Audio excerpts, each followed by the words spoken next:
Introducing Minor Wisdom Quintet.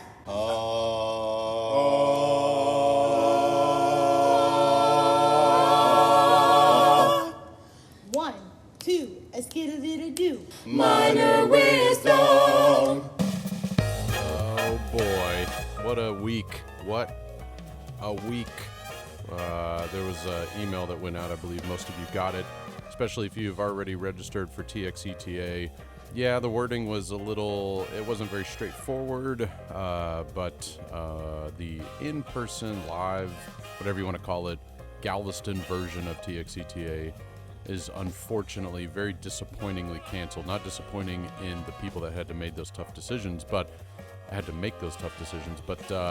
it's just disappointing that you're not masking. Well, maybe you are, but you're not, and maybe get vaccinated. Not that I'm telling you what to do with your body, although the state of Texas is. But anyway, I digress. It's just what a horrible.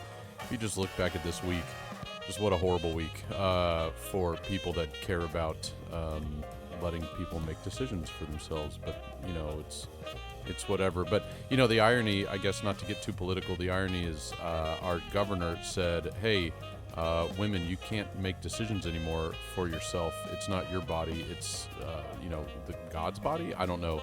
And also, hey, it's your decision to get vaccinated. So it's just a really odd time that we're living in right now. So it's very contradictory, very hypocritical, very, in the words of the greatest performer of all time, Alanis Morissette, quite ironic, don't you think? So anyway, enough of that. Nobody listens to this to get political, but this week I do have an amazing teacher on. Again, I wanted to get, I'm trying really hard to branch out to areas and schools and maybe districts and regions that aren't touched as much. It's really difficult because, well, it's just not easy to, some of these people aren't as networked because they're secluded. And so I reached out to Troy Herbort, and Troy was gracious enough to be interviewed. And again, it was one of those, I don't know him from Adam. Now I know him a little better, and I started talking to him and realized, man, I could make a 2-3 hour podcast out of this conversation. It was just really easy, super easy to talk to him. One of the actually easier conversations that I've had. It was just very natural, and he was very giving with his time and very giving with his information, and talking about himself a little bit, which is very difficult for people. I've talked about that before, but very difficult for theater people to talk about themselves. So it was great to talk to him, and I will want to do that again. And there were some plans to meet up with some people again at the end of September. I believe Troy was going to try to make his way out. I don't remember that or not, but it's fun to finally put in-person faces with the names. Now I know it's on Zoom, so I could recognize them, but it would be neat to meet some of the people that I've interviewed that I've never actually met in person. So anyway, that was fun, but unfortunately it's canceled, so we move on. So I started thinking about this. My dad went to the University of Texas. He didn't graduate from there. He graduated from UH, but he bled burnt orange growing up because he grew up in Austin. And my sister went to A&M. Went to A&M and graduated from there. She bleeds maroon. And so I was raised in what they call a house divided in the state of Texas, which I think is a very common thing. That's not exclusive to Texas colleges. But I feel that way when it comes to my sort of volunteerism for theater across the state of Texas, because I work and volunteer for TXETA, and I work and volunteer for Texas Thespians, and I love both of them. I don't have an agenda for either of them. I just like doing it. I know some people on both sides have agendas. I'm not going to name names, obviously, but they would love to be able to move up or move around or do this or do that, but not I, said the, I don't remember that. But anyway, not I, said the whatever.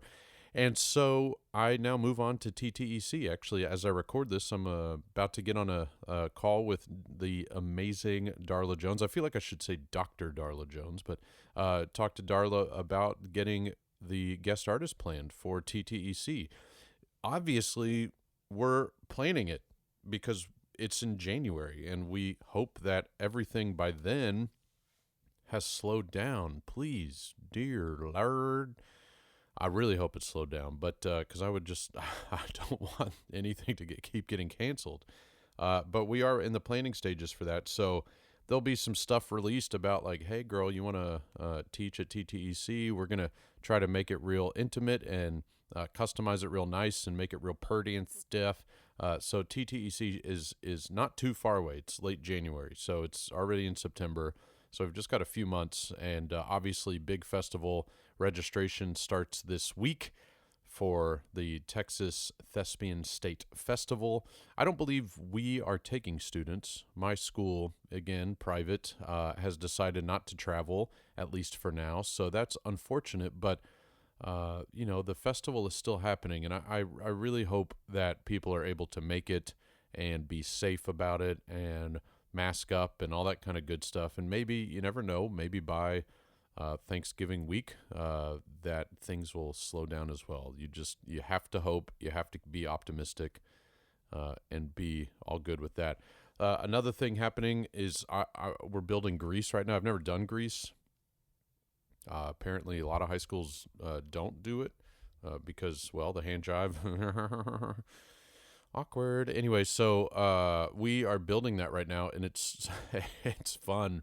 I gotta say, I'm being a spoiled brat, but it's fun to do shows at schools that I'm not gonna say there's no budget. There is most definitely a budget, but the budget is higher, and everybody's got to experience that. Not everybody can be Josh Hearson at Seven Lakes, where all you've ever done is teach at a school where you really just have an unlimited budget. And people that have seen his shows can understand that sentiment right there. But it is kind of cool. We're building out Grease Lightning right now. There's going to be stuff after the show that I might say on the podcast. Hey, if you're ever thinking about doing Grease, we might have something for you. But like, I made signs this week, big old signs that say Burger Palace and that say welcome back Rydell High class of 59, just big old signs that cover the whole stage, and it's really fun.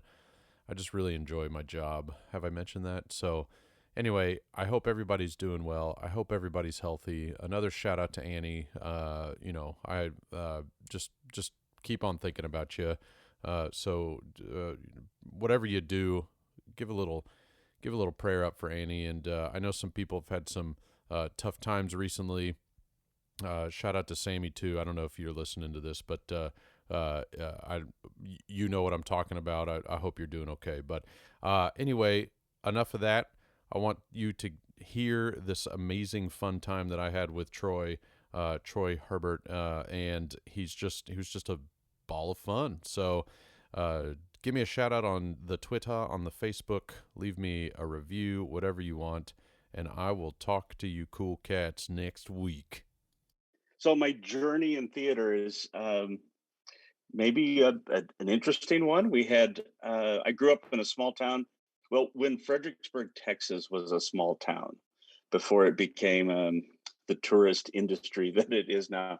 I grew up in a small town. So my first theatrical experience was being the MC for our kindergarten graduation.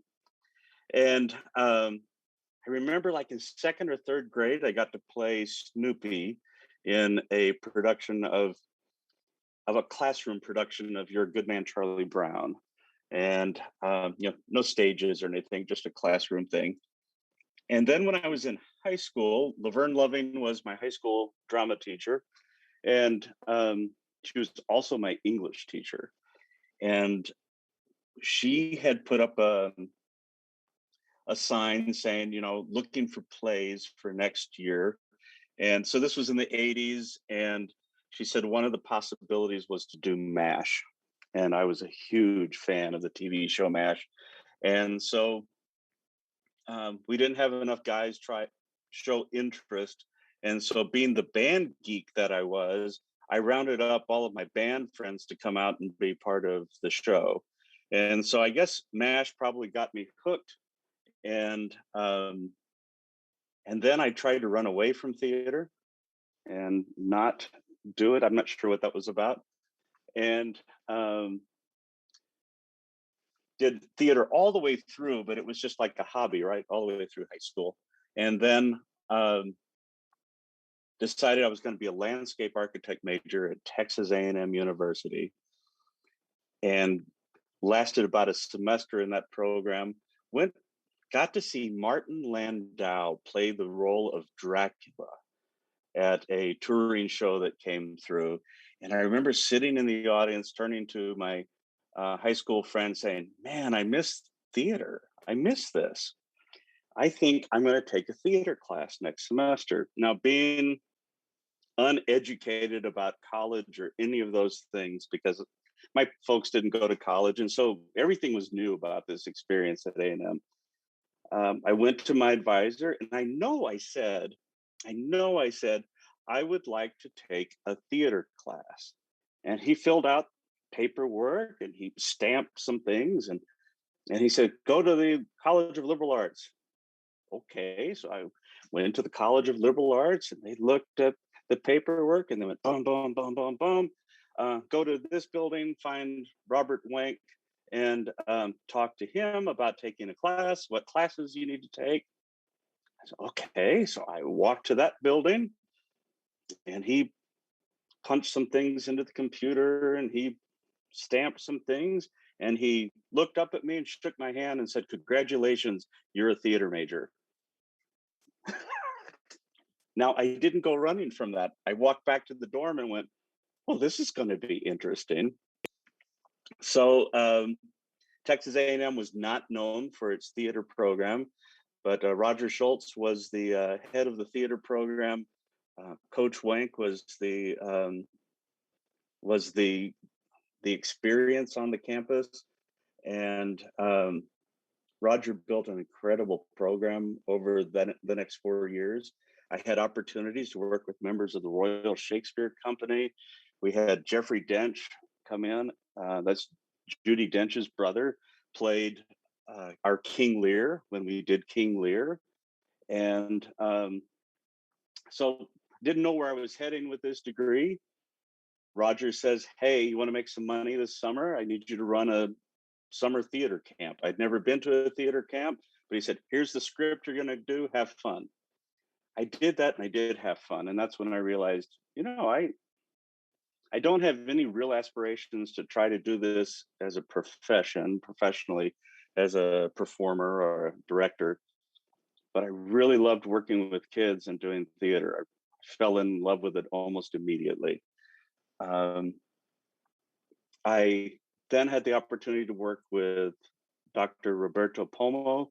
They brought him out to Texas A&M, and he brought in a lot of multicultural work with us. And he came from the University of Texas at El Paso, UTEP, and then got the call as I was graduating. He got the call to come back and lead the program at UTEP.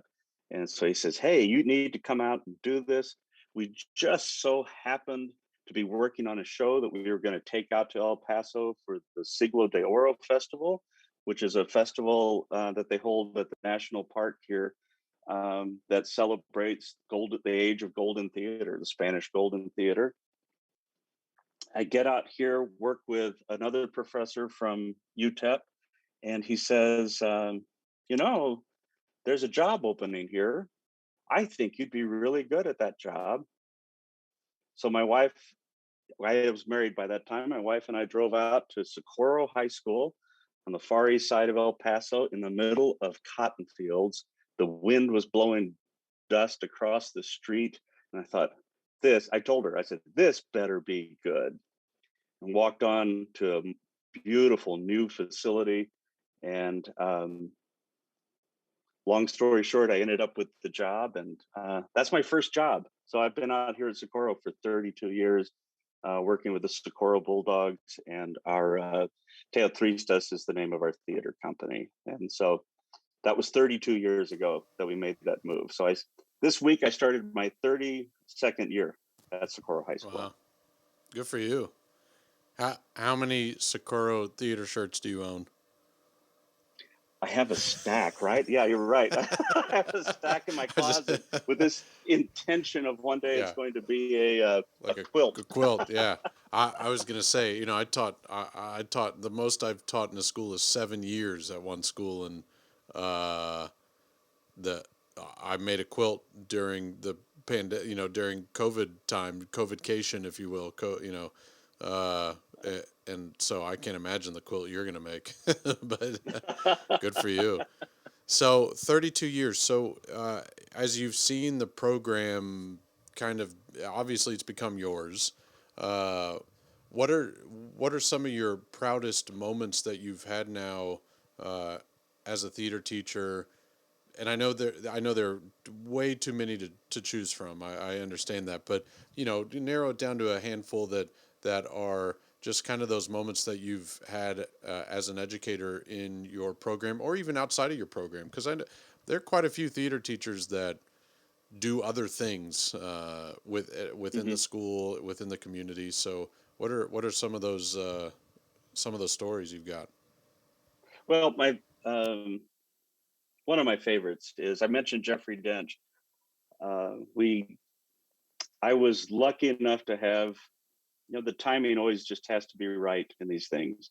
And I'm a firm believer in serendipity. Opportunities pop up, and be willing to be open and take advantage of those opportunities. I had a principal that was very, very supportive of our program. And I came up with the idea that I would love to bring Jeffrey in and work with the kids on some Shakespeare. And he says, I'll find the money. And he fought for the money. He brought Jeffrey in. He played Duncan in our production of Macbeth. And I was all set to do this production and bring in like the senior theater classes. And we have a 1,200 seat theater. And, and uh, Tony looked at me, as my principal. Tony looked at me. He says, "Oh, no, no, no, no. I fought to find money to bring this guy in. Every kid at Socorro High School is going to see this play." And I went into sheer panic because here I have Jeffrey Dench coming in, and I'm like, oh, what am I going to do? And the kids were like, "We're going to make this work, mister. We're going to make it happen. Don't worry about it." And we get into the theater, and they pack the theater. And I go up and greet the audience, and I'm like, "Listen, here's the deal. If we don't behave, I'm sending you back to your rooms. So let's make sure we get through this." And I run up to the booth. I don't know why I ran up to the booth. But anyways, I ran up to the booth, and the crowd is just like, 1,200 kids, and they're talking away. And I'm like, oh, this is going to be terrible. And I get the mic ready to tell them, that's it, we're done. And the lights go down, and they get louder. And then the first sound effect happens, and the witches appear, and the room goes silent. No shh, none of it. It was like silent. And the witches do their thing, and at the end of the scene, the room explodes with applause, and then lights come up on the next cue, and the same thing all the way through.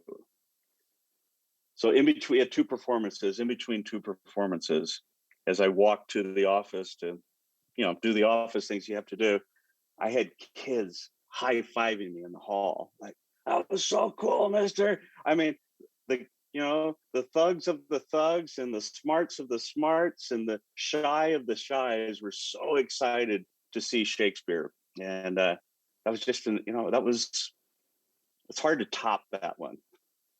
Yeah, that's that. How long ago was that? Did you mention that? That had to be, gosh, the one of the witches just got her PhD in dramaturgy at Oh, Yale. oh, So it's been a long time ago. It's been 15 years ago, probably wow, 15, 16 years ago, I would think. Yeah, wow, cool. crazy. And then so that kind of thing happens. Does that change? your mentality at all? Does that change how you end up starting to produce things for the school, for the community, or was that kind of an anomaly?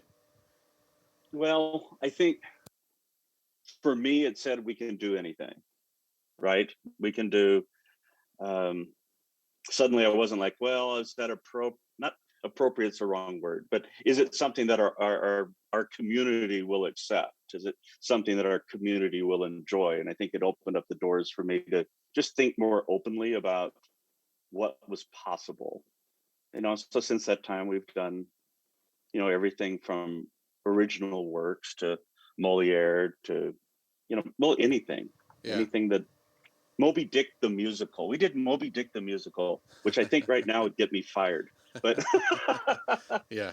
so Has there been a show that you? I mean, maybe it's Moby Dick, but has there been a show that you've kind of walked in on eggshells, thinking, "Oh man, if I can get away with this, then I'm pretty secure in my position, or somebody likes me." Has there been that show? I think, you know what? I think Moby Dick the Yeah. musical, um, it wasn't until after it was over with that I went, huh. How did? maybe I shouldn't have done that, but I got no complaints. I mean, not Yeah, like yeah, yeah, zero. yeah. Um, It's funny and how that then, well, I works. guess what Yeah, what has surprised me is when things that I've had, that I've been called down to the principal's office and said, hey, I want to talk to you about something. You're like, oh gosh, what happened? And it's always the stuff that surprises me, right? And it's happened very, very rarely. So it does shock me when that happens. We yeah, did She Kills Monsters, yeah. and had a principal call me in and say, I really need to talk to you about this. And he goes, I'm really mad. He goes, I don't know if I'm mad at you or if I'm mad at myself. And I'm digging. I'm like, I'm going through my brain, like, what could he possibly be upset about? And he was upset about the kiss. Yeah. There's a kiss in the, and he was upset about that. I'm like, man, you lucked out the night you saw it. The kids pulled the light cue early. That kiss was like a fraction of a second. So, That's so funny. that has surprised me Yeah, more. I think that has surprised. I've been blessed that I guess because I've been in the community long enough that I think people trust me. And so even if they think maybe I've gone a little over the edge, they're willing just to say, hey, I think you went over the edge, and they drop it. right. So, How long do you think it took you in your community for them to, I don't want to say not question you, but kind of trust that you had their kids' best interests? Uh, hmm, that was your best. It was their best interest in your program and your intention. Do you know about how long it took? yeah. It happened fast. Yeah. I think it took 2 or 3 years. Okay. The first season, I wasn't the lead director. And then, so I came into a program. They started that year when I started there. They started a program for at-risk students that was centered around theater, and I was the tech director for that. And with lots of money, there was lots of drug. This was from early 90s, Yeah. so there was lots of anti-drug money, Right. and there was a grant that paid for field trips and um, guest speakers and trainings and all kinds of things for this. It was really relatively small group of kids, but it was kind of like a school within a school on our campus for a few years. And then when the money ran out, then we just became the theater program on campus. Yeah. And So I what? think Good. I think that a lot of those kids went from a admin point of view, because I was taking kids that they were struggling with, and all I was doing theater with them. I wasn't doing uh, anything that any other theater teacher is doing. I think that they saw value in what was happening, and so the trust came very quickly. Yeah. Has this big, beautiful, amazing auditorium that you walked into 30 plus years ago, is it still big, amazing, and beautiful to you? but it's right now it's a big dirt pit. Oh yeah. So I there you tell go. people I wore it out. They so I did. When I walked into that theater, my wife and I, when we walked in there, you could still smell the new varnish on the floor. Um, no, we the district passed a bond. We're the oldest school in our district, and the building was definitely showing its age, and so we're in the middle of construction, and the theater is been completely gutted and is being rebuilt. Yeah. So So that begs to question, and I've been to El Paso before a couple of times, and you guys have I don't know if it's considered a regional theater. I don't think it is, but it's I've done lighting in, oh man, and I can picture it. I can picture where the bus parked and everything. It's very colorful. There's like a mural. But anyway, there's a theater in El Paso that is old. that that I've been to when I was during my time with Straight No Chaser. We played it I think once or twice, but um, I'm blanking. If I typed in right now, if my crack research team, which is me, typed in right now, right. theaters in El Paso. But so what? I've always been fascinated with the fact that there are theaters, the Fox in St. Louis and Detroit, and these big old theaters, Yes. historic theaters that are still running and doing well. And I know the financial element might, there are people probably listening to this that are like, yeah, the community pays for it, we get it, but why does a theater like that? Why does a theater like yours, and this happened at Dulles too, and why do these school theaters, in your opinion, as someone that just said they taught tech, so you have a little bit of that, you have that knowledge in you. Why do you think some of these theaters are falling apart? Are, as you say, you ran it into the ground pretty much. You ran it out. What is it about these spaces that aren't being built? This I is a very think specific question for you, Troy, but yeah. Yeah. Well, I want to be clear that that's my joke that I ran it Yeah, into the oh, I know, ground. I know, I But know, I know, yeah, I okay, know. because We know you're not my out there like with Coyote and Roadrunner and blowing things up with your Acme TNT, but yeah, yeah. well, we did get to the point. I've got some kids in class right now that have, their parents are working on this new building, and they're like, "Why did they tear those seats out?" And I said, "Because they were worn out." They're like, "No, they look fine." I said, "No, the fabric was disintegrating. The metal was deteriorating." I think being in a school system as long as I've been, I think that when a bond pops up, there's a grand vision, and I think that the people that pass that bond and work on that, they have a dream for their community, and I do believe it's not just about money; it's about what do our kids deserve. I tell my kids this is a gift to you, and we need to treat it that way. You take care of it like a present. But I think that after a school board moves on and admin moves on, it just becomes a building to them, and it becomes an expense. And I think sometimes it's hard to justify dropping a ton of money into a space. I think it's hard. And so then I think what happens is that when it comes time to pay to replace lighting or whatever, things have to be in such bad shape that that's when you can get things fixed instead of slowly replacing things as time. Question. Yeah, that totally answers the question. So yeah, I don't know if I've ever even asked anybody that, but it just you mentioned right at the top of this that you walked in with your wife and just it was a beautiful space and whatever. What is your wife like? What does your wife do now? She's a fifth grade math teacher. Oh boy. Oh, bless her. Yeah. So Yes. yeah, golly. Exactly. My mom was a sixth grade math teacher, so it's, very, very similar. So, oh man, that's she must have. her stories are. I should get her on the podcast. Her story. Oh, yes. Hers. Anyway, And then she can tell you about all the times that I call and say, "Dear, yeah, do you have time to come down to the theater tonight? The yeah, show opens next week and I don't have costumes," or yeah, whatever it is. yeah. And Oh she, man. thank God, she jumps in and helps. So does she have a theater background? No, she No. just dated a theater guy Yeah, all through college, by so association. she she knew what she was getting into. Right. So as far, and I've asked this to a couple people, she's probably one of your, and I would assume most of the time quiet about it, but she's probably one of your biggest critics.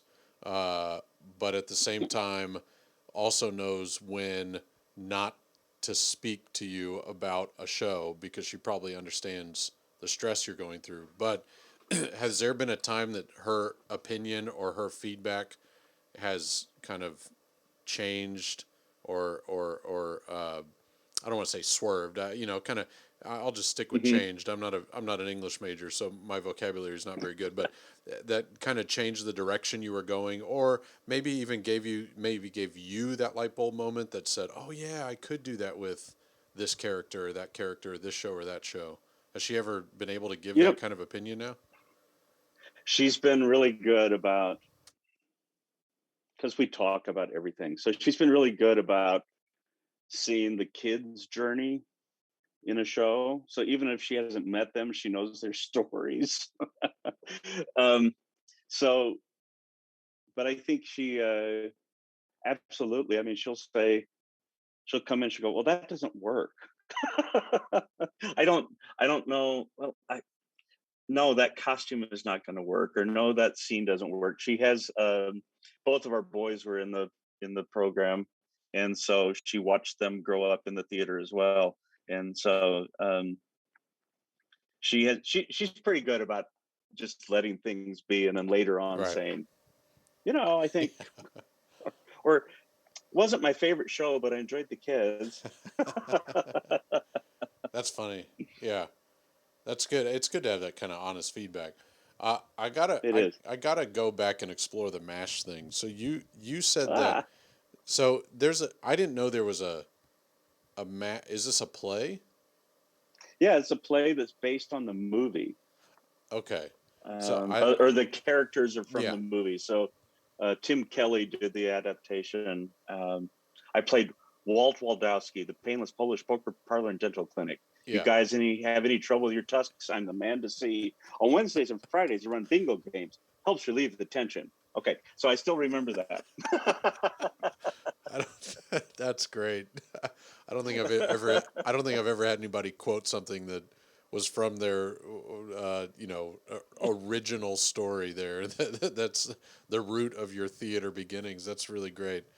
I Uh, must have had a rough time memorizing that or something, because yeah, it's firmly implanted. it is stuck. Yeah. So is Mash your, because you and my wife would get along. 'Cause she loves Mash, but is Mash your favorite television show I guess movie too? But I'm a big fan of the TV show. yeah. I guess um, What's your I opinion? love What's your opinion on Andy Kaufman? I love him too. Okay. Okay. Okay. I love I love people who entertain me. Yeah. I Yeah. love people who make me pay attention. And I guess that's what I love about MASH. I think Yeah. it made me pay attention as a young person, and then as I got older, watching the sophistication of the storylines and the intricacies of the way they wove those stories together. Yeah. Um, really respected the work that Alan Alda did, Right. both directing, writing, and performing. So yeah, I think I still have the beach towel. A friend of mine gave me a beach towel that says MASH on it, and we had a big party for the last episode of MASH. Is there a do you still watch any, like, any shows, whether it be regular old quote unquote regular television, or is it Netflix, Hulu, anything like that? Like, do you I'm watch? loving Ted. I'm loving Ted Lasso right Oh, now. you're the next. You know, I did I this. So as we record this, I have a mustache, right? And so somebody today at school, because today was the first day back. Again, as we okay. record this, this is going to come out in a couple weeks. But today was the first day back with the full staff at my school, and I'm new. This is my first time at first year at this new school, and I'm completely spoiled. It's going to be where I retire. It's just it's Hmm. amazing, right? And I already know that. Hopefully they know they agree. But Right. but anyway, I shaved down to a mustache last night, uh, partially because, and this sounds disgusting, but I kept finding my own hair in my food, and I was tired of it. Like I was, Right. I was done. And so last night I was eating dinner, and it happened. And I was just like, I'm done. Like I need to shave this off. And so I jokingly shaved down to a mustache, and my 4 year old what lost it for about 30 minutes in a good way, like was belly laughing. And there's no sound better than a genuine kid laugh. Like Amen. it's just the best. And so You're so true. yeah, and so I thought, oh man, I've hit a gold mine here. So I kept the mustache, and this morning I left before she woke up, and then I got home and immediately walked in, and she just starts laughing again, and I was like, she's laughing at me, not with me. So, but Right. I don't care. So I kept the mustache. But anyway, I talked to somebody at school today. Long story short, long story long, and they said, "Hey, have you watched Ted Lasso?" And I said, "Why?" And they said, "Because you look like him right now." So anyway, so Ted Lasso, back to you. Yeah, enough about Oh me. no, no.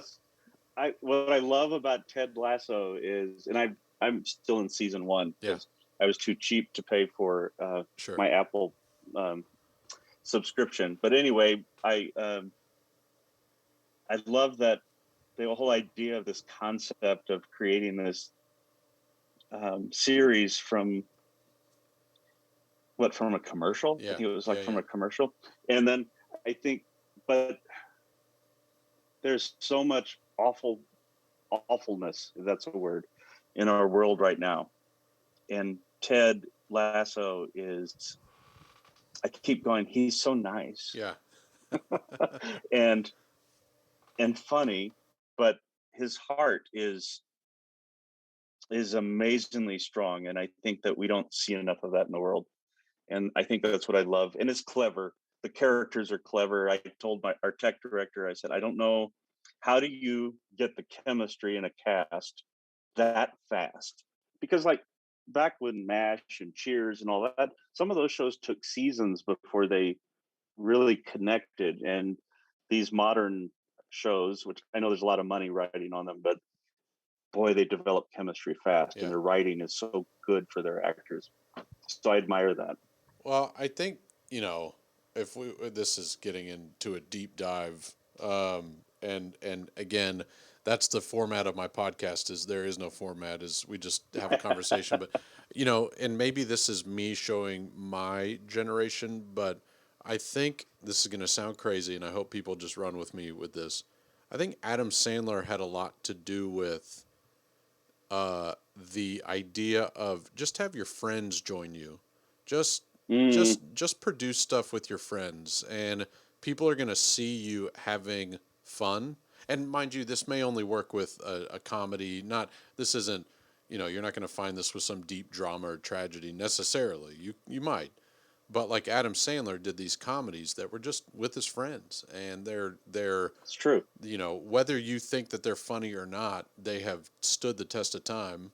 And I think that formula really works. So I think part of what works with Ted Lasso is there are quite a few people on here that are on that show on here. I'm saying it like we're on it right now, but that are on that show that have been friends for over a decade. And so I think the chemistry part of things is just go find people that you know you work well with, and let's create something. So That's awesome. But I think it goes right back into what we do with kids every year. a hundred What percent. do? We build a team. We build chemistry. We Yeah. build. This year the focus is all on SEL lessons, Yeah. and I sit there and go, man, that's what I do all the time. What do you? Yes. what are the other teachers doing? Right.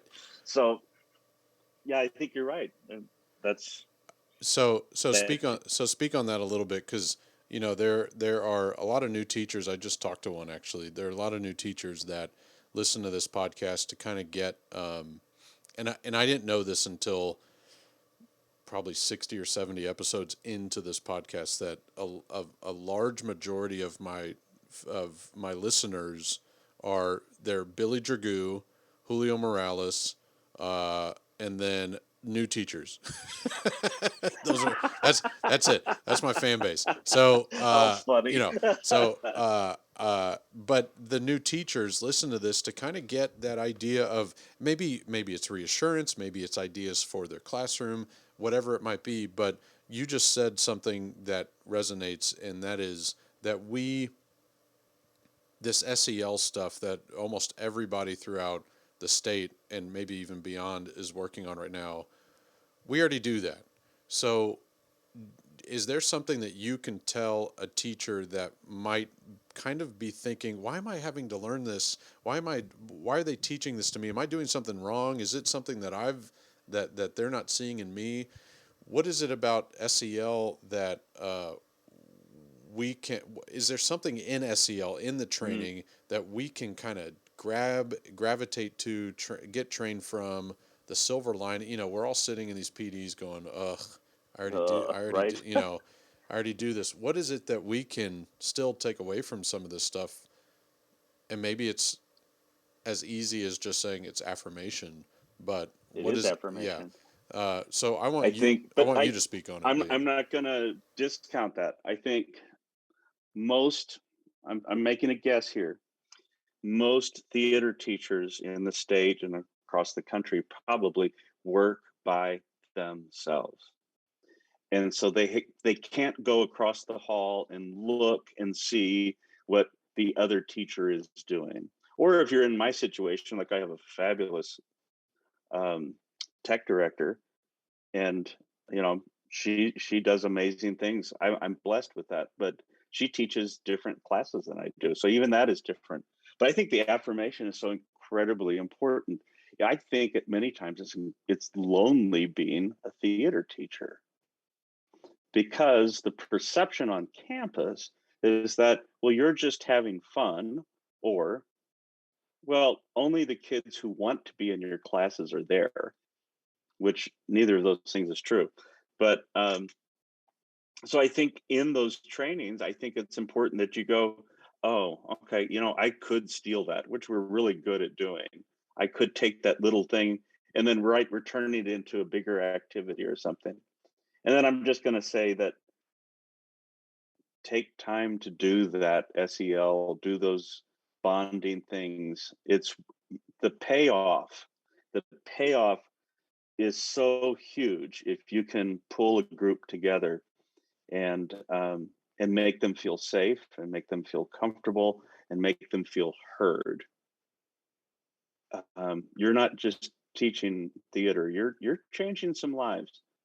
I had an experience several years ago. I don't even remember the show, but I was stunned. We finished the show, and I was greeting audience members and I was talking to family members, and there was a young woman, um, a woman, and she was there in a coat. She like she never took her coat off in the theater, and she stood up, and I recognized the eyes, but I couldn't remember. I couldn't place her. I'm like, where do I know this person from? And then she just came up to me and she said, "Mr. Herbert, I just have to tell you, thank you for being my teacher," with tears in her eyes. And then she walked off, and I've never seen her again. I have no idea what I did in class, except that I always want to make kids feel safe. And I want that my classroom to be a safe place. I want the experience to be a safe experience, and I want them to feel like they're important. And somewhere along the line, I made the connection there, but I feel bad that I didn't know who she was, but it's kind of haunting. Uh, the I guess I don't know if this is a paradox or not. Again, not an English teacher, but a couple days ago, well, no, yesterday, my head of upper school, and yes, that's a hoity-toity term for us private school independent teachers, whatever you want to call it, but who I just met, asked us to go around, and this is the quote unquote new faculty for the entire high school, which is 8 strong, and asked us to explain our why Mm, to him, and I said my why is because I don't feel that students are given enough safe spaces. And when I was in theater, I always felt safe. And so my why is that I want other students to feel safe and be able to be mm, themselves and be whatever they want to be. And that's what's sort of like he's looking at me like, well, yeah, they better be safe. You're teaching tech theater. Like oh if they, no.